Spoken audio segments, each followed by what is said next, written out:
This is 99% Invisible. I'm Roman Mars. If you're standing on the sidewalk in the New York financial district in the shadows of glass skyscrapers, you definitely don't feel like you're at the seaside.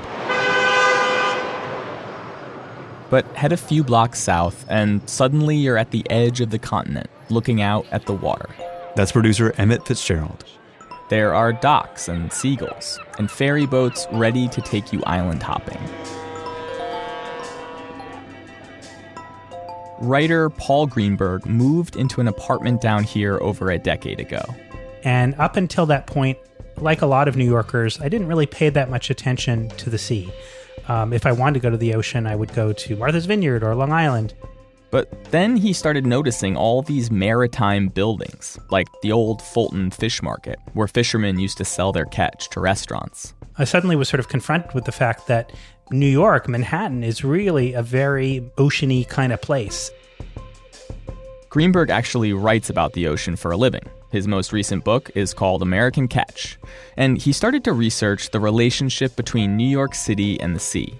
But then, in 2012, something happened that made that relationship impossible to ignore. Hurricane Sandy crashing on shore, winds now at 90 miles per hour, and this storm is so big, so vast, 60 million Americans will feel its power. Just south of the South Street Seaport, take a look out here. That is the Brooklyn Bridge, and look at how those winds are whipping the river around. Hurricane Sandy's storm surge inundated neighborhoods throughout New York City. Seawater poured into the streets, flooding out apartment buildings and filling the subway tunnels. Greenberg and his family waited out the storm in their 10th floor apartment. We sat there and the storm hit and things started to rock and roll, and then everything went black. Sandy knocked out power across lower Manhattan. The day after, I immediately wanted to get a sense of what it was like. So he walked down to the waterfront, past a bunch of bars and restaurants. And when you peered in the windows, it looked as if there'd been a horrible bar fight because the water had come in, flooded up to 8 or 9 feet, and thrown all the chairs and tables up in the air. But as he surveyed the damage, Greenberg also started to notice things about his neighborhood that he never had before. Turns out that Broadway, and I live on Broadway, is a ridge line. It's the high point between East and West. And when Hurricane Sandy hit lower Manhattan, it got safer and safer and drier the closer you were up to Broadway. He says the storm forced New Yorkers to see the relationship between their city and the ocean in a much more intimate way. Nothing acquaints you with your city's topography like living in the eye of a hurricane and feeling that water flow up and rise up and literally start to swallow the city. Sandy took the lives of over 100 people in the United States and caused upwards of $50 billion in damage. It was the second most expensive storm in U.S. history. And part of the reason why the storm was so destructive has to do with climate change. Scientists have calculated that because of sea level rise driven by climate change, Sandy flooded an additional 27 square miles and affected 83,000 more people than it would have otherwise. There is a wake-up call here, and there is a lesson to be learned. This is Governor Andrew Cuomo speaking in the storm's aftermath. There's a reality that has existed for a long time that we have been blind to, and that is climate change, extreme weather, call it what you will, and our vulnerability to it. It's undeniable, but that the frequency of extreme weather conditions is up. So it's going to be a rethinking, redesign of how we protect this metropolitan area from this increased frequency. Architects and engineers are looking at different ways that cities like New York can redesign their infrastructure to prepare for more extreme storm surges. There's talk of floodgates and massive seawalls that would stretch across the entire harbor. But Paul Greenberg says that one of the solutions for New York's future might lie in its past. Well, so New York, in its natural state, was set up to deal with big storms. New York was built at the mouth of the Hudson River, and that fertile estuary environment was filled with all kinds of marine life. But one majestic creature in particular shaped the landscape. It's estimated probably in the trillions of oysters surrounded New York City. Before European colonization, what we now think of as the New York City harbor was a veritable oyster kingdom. Some scientists think it contained nearly half the world's oysters, and they were an important part of the ecosystem. Oysters are filter feeders, and they helped keep bacteria levels in check. And in addition to their ability to filter the water, oysters did a huge amount to buffer the city against storm surges. Because oysters are kind of special. They are unique among mollusks in that they build in 3 dimensions. So they're really architects in a sense. Oysters like to grow on top of other oysters. They actually sense the chemical basicness of oyster shell, and they will seed directly on top of other oysters. So you get these aggregations, these clumps that build, and build. And eventually they build up into massive complex reef structures, kind of like coral reefs. Well, oysters really are the coral reefs of temperate zones. Oyster reefs covered over 220,000 acres in the Hudson River estuary, and sometimes they grew as high as 20 feet tall. Like coral reefs, they cut down on coastal erosion and were home to all different kinds of fish. And just as coral reefs help protect many tropical islands from hurricanes, oysters protected New York City. They broke up large waves before they could crash onto the shore, and below the surface, their rough texture would increase friction and slow down the water. And so an oyster reef spread out over many miles will actually sap the wave energy of waves passing over it. Most people don't associate New York City with oysters today, but back in the 1700s, they were what New York was known for. Oysters were absolutely central to the identity of New York. You know, if somebody were to say, I'm going to New York, they would say, enjoy the oysters. This is Mark Kurlansky, author of many books, including an environmental history of New York City called The Big Oyster. Kurlansky says that before colonization, the indigenous Lenape people ate lots of oysters. And when the Dutch arrived in the area, they found an oyster paradise. You know, you could just walk down to the shore anywhere, certainly in lower Manhattan where everybody was living, but anywhere, and, break off a few oysters to eat. And that's exactly what they did. Everybody in New York ate oysters. It was said that the only thing that poor people ever got to eat was oysters and bread, but it was also something that rich people ate. Kind of unusual in food history to have a rich people food and a poor people food be the same at the same time. Oysters were sold in street carts and bars, but also fancy restaurants, and they were served in all different kinds of ways. Oh, well, there were lots of things. There were like oyster loaves and oysters with different kinds of sauces, and there were oyster stews. Discarded oyster shells piled up in huge mounds outside of shucking houses and restaurants. They were so plentiful that builders began using oysters as construction material. Shells were burned to create lime, ground up for mortar, or used to pave streets. For instance, Pearl Street in Lower Manhattan is called Pearl Street because it was originally paved with crushed oyster shells. The demand for oysters was so great that it eventually outstripped New York's bountiful supply. The Erie Canal and the railroad opened up new markets. Well, nature could not produce enough oysters for all the places. Once they were shipping them to a lot of places, it was more than the natural beds could provide. By the mid-1800s, New York's natural oyster population had been depleted. Humans had nearly eaten the city's protective shellfish barrier out of existence. But that wasn't the end of oysters in New York. When they started to run out of oysters in New York City, they went and got seed from the Chesapeake Bay. And they planted these baby oysters on long ropes strung in rows throughout the shallows of the harbor. Farming oysters works quite well. And it was kind of the next logical step. You know, if you need more oysters than grow there with nature, you just grow some yourself. Oyster farming continued throughout the 19th century, and by the 1880s, the city was producing over 700 million oysters per year. But there was a problem lurking in the water. For years, the city had been dumping industrial pollutants and sewage straight into the harbor without a second thought. It didn't seem to register with people that dumping raw sewage on a food supply would be unhealthy. It seemed sort of intuitive to me, but they didn't worry about that. That is until the early 1900s, when New York was hit with deadly outbreaks of cholera and typhoid. public health officials were able to track the diseases back to the source. Turned out that most of these epidemics were coming from oyster beds.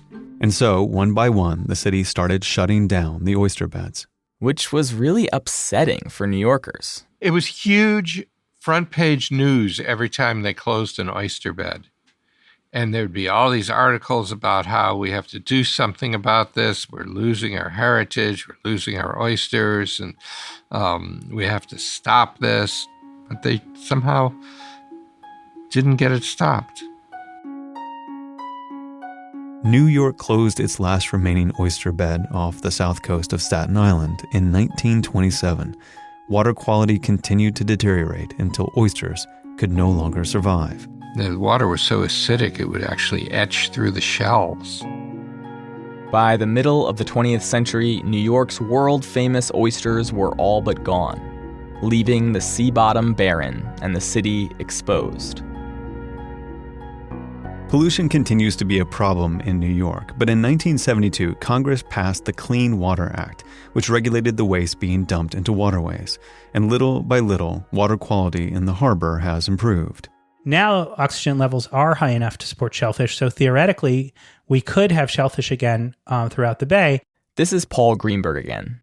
In his book, American Catch, he documents several different groups who are working really hard to try and bring back the New York oyster.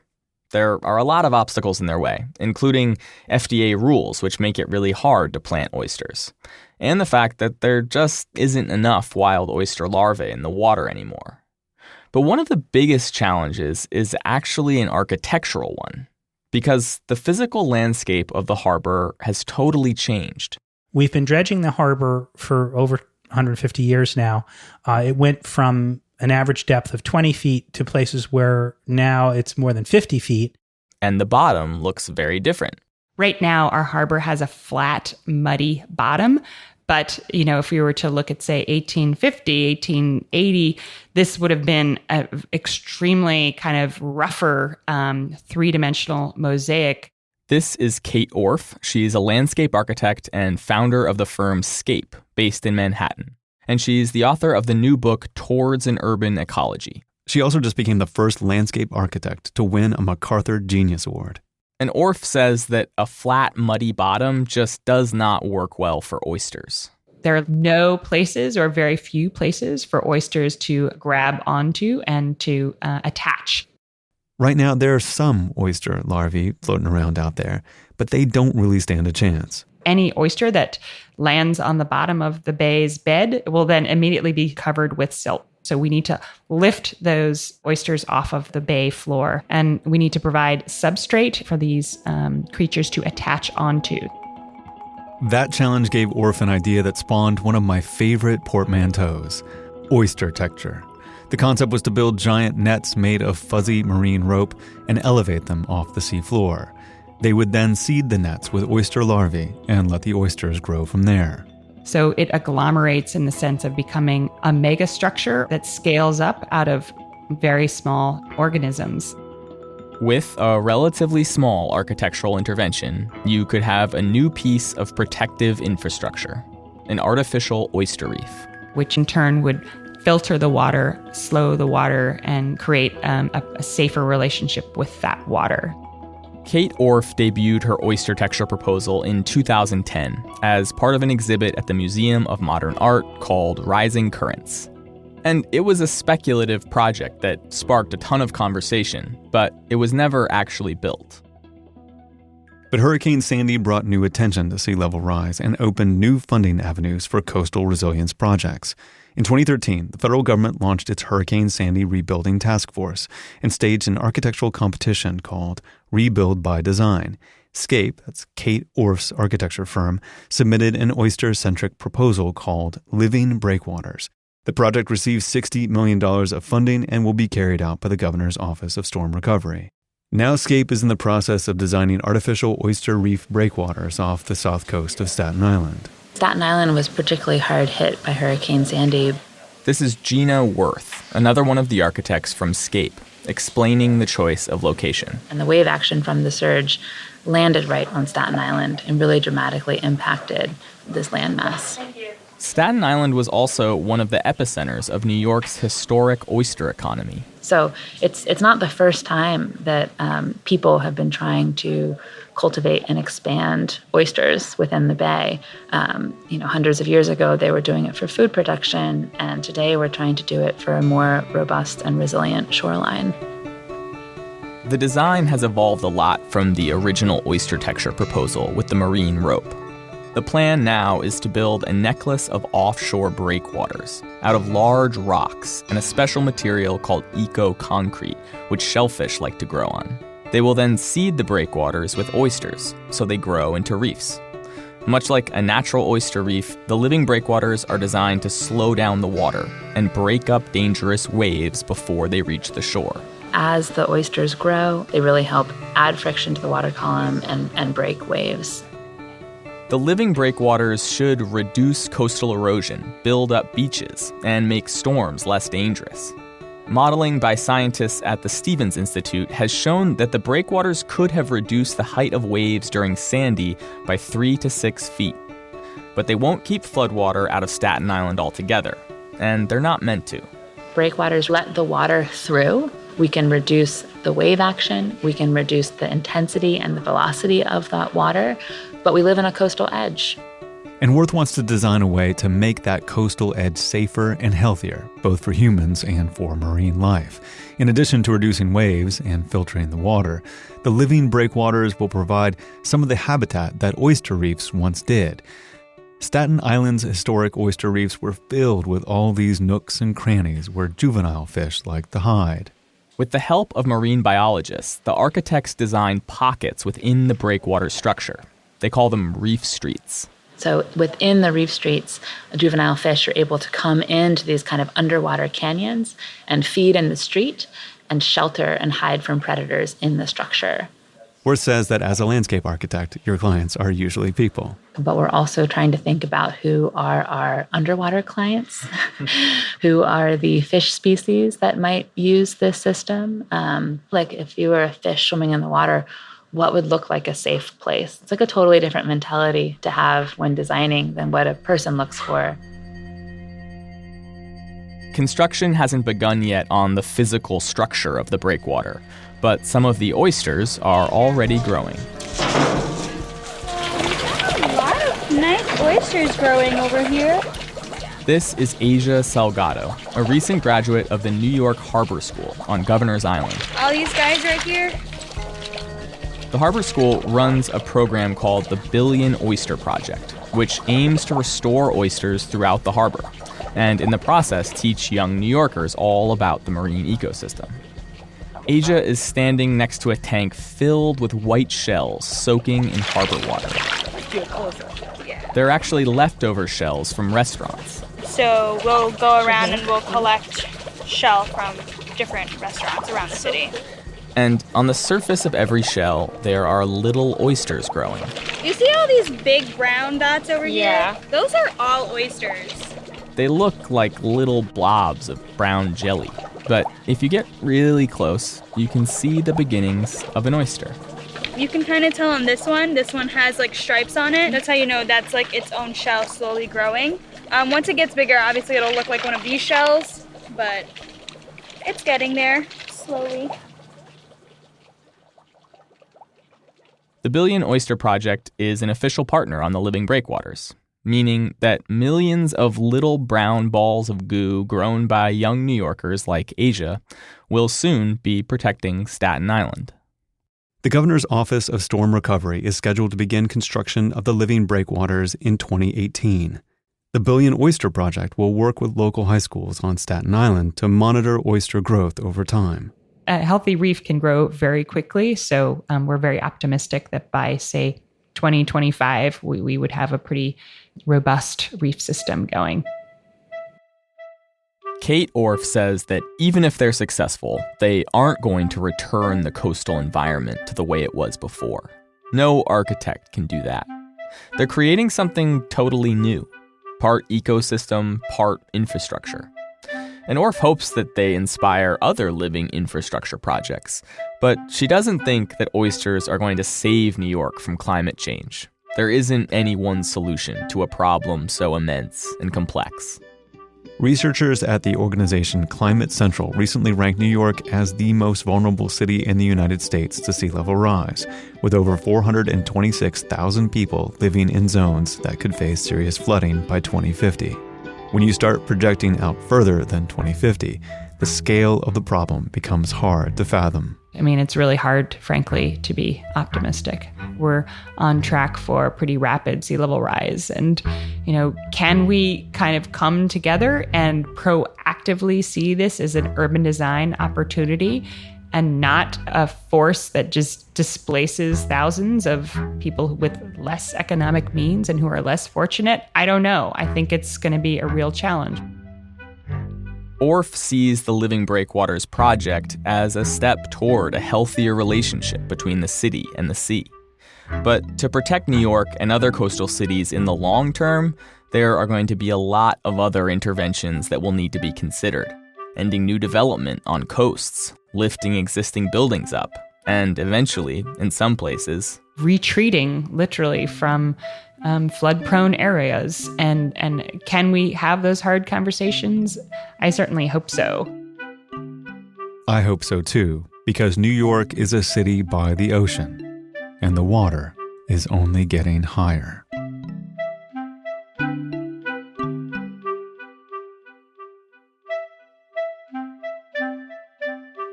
Oysters aren't the only non-human architects. Emmett gives us a tour through the extraordinary builders of the animal kingdom after this. Okay, so I'm in the studio with Emmett Fitzgerald, who just did that piece. And in the piece, you talk with Paul Greenberg, and he talks about oysters behaving like architects because they build these massive structures in the shoreline. And it got us thinking about other types of architecture that is not made by humans. I mean, I feel like architecture and the building of structures and buildings is sometimes sort of thought about as something that separates humans from the beasts. But a lot of my favorite architects are animals. Okay, well, lay it on us. Tell me about some. All right, so there's a lot of different examples of animal architecture, but we'll try to do a couple from different animal kingdoms. So to start with the mammals, we've got to go with beavers, which are sort of maybe the most obvious example, but they really are pretty special architects. First of all, they build these incredible houses, these lodges out of sticks and mud, and they've got these cool underwater entrances. But more amazingly, they completely re-engineer the landscape by cutting down trees with their teeth and building these big dams that essentially will turn what's a river system into a peaceful pond for them to live in. And I was sort of looking into this, and I found this one. Scientists think that they've discovered the largest beaver dam in the world in northern Alberta in Canada. Mm-hmm. And it's 2,790 feet long. Whoa! Which it's really big. That's like larger than human dams. That's larger than the Hoover Dam. Right. They think that this was built, over multiple generations of beavers, different families contributing to this massive dam to create sort of a little beaver paradise up there in Alberta. Well, I would think it would take generations to do that. That's remarkable. All right, so what's next? All right, so moving on to insects. There are tons of great examples of insect architects, bees, ants. But I'm going to go with termites for this one. Termites build, these giant mounds out of mud. You can find them all over the world, really, in a lot of dry climates in Africa and Australia and South America. And these can get, huge. They can be upwards of like 30 feet tall and really wide, too. They're like these really, really, really large structures.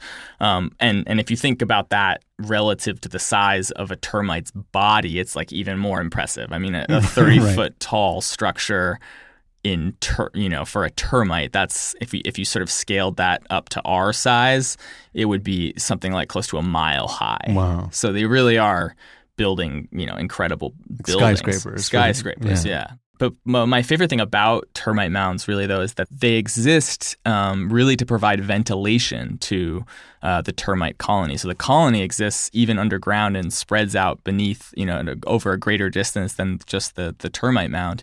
But it can get really, really hot underground, especially in these dry climates. And so they'll build this structure upwards, and it's super porous. And so cool breezes will catch the termite mound, and it's built in such a way that it ventilates the entire colony and keeps them, and it helps them regulate their temperature, right? Which is just a pretty amazing level of innovation for a tiny insect. Right. I mean, you shouldn't think about these things as just being a mound of dirt that they then dig in and just live in. It really is a purpose-built solution to solve a certain problem. Right, exactly. That's remarkable. Yeah, and so cool. and the same can be said about lots of different animals. And obviously it's a little different because it's not like a single person who has an idea like solution to a problem. It's Right. it's like an evolutionary solution, like an adaptation that they developed over a long period of time. Right. But that doesn't make it any less remarkable to me. Totally. Oh no, me either. That's amazing. Okay, so what's our last one? All right, so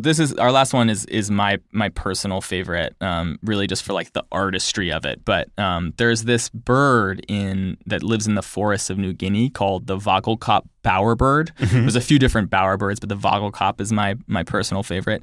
And it's this totally unassuming looking bird. It's like a little brown, looks kind of like a sparrow. So it's this unassuming bird, but the male bowerbird, in order to get females' attention, they will spend several years building these elaborate structures called bowers. And they really are, they're so beautiful. They're like these beautiful thatched tents that they construct using little twigs and sticks, but they're so carefully done. If you came across one in the forest, you wouldn't even consider that a bird made that. Right. It looks like it was designed by like little fairy architects or something. And then often they'll be carpeted with like a mossy carpet. The front is propped up with 2 sticks at the entrance. Mm-hmm. And then they're decorated in these crazy ways. They'll go and get flowers and build little piles of flowers. They'll get berries, all kinds of, especially things that are colorful to add color to the bower. And then all of this years of building work is all just for this one moment when they're attempting to catch the eye of female bowerbirds who are looking to mate.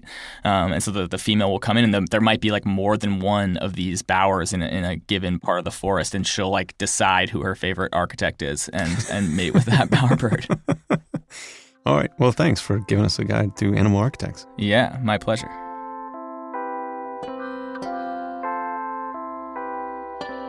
"99% Invisible" was produced this week by Emmett Fitzgerald. Mix and tech production by Sharif Youssef. Music by Sean Real. Katie Mingle is the senior producer. Kurt Kolstad is the digital director. The rest of the team includes Delaney Hall, Avery Trufelman, Taryn Mazza, and me, Roman Mars. We are a project of 91.7 KALW in San Francisco and produced on Radio Row in beautiful downtown Oakland, California. 99% Invisible is a member of Radiotopia from PRX, an independent collective of the most innovative shows in all of podcasting. Find them all at radiotopia.fm. We are supported by the Knight Foundation and listener donors who pitch in whatever they can to keep us making the best audio in the world.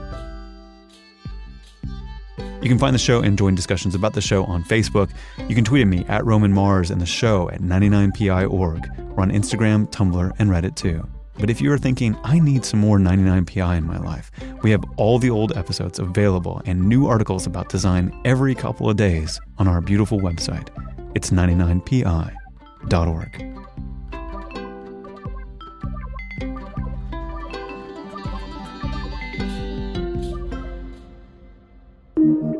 Radiotopia from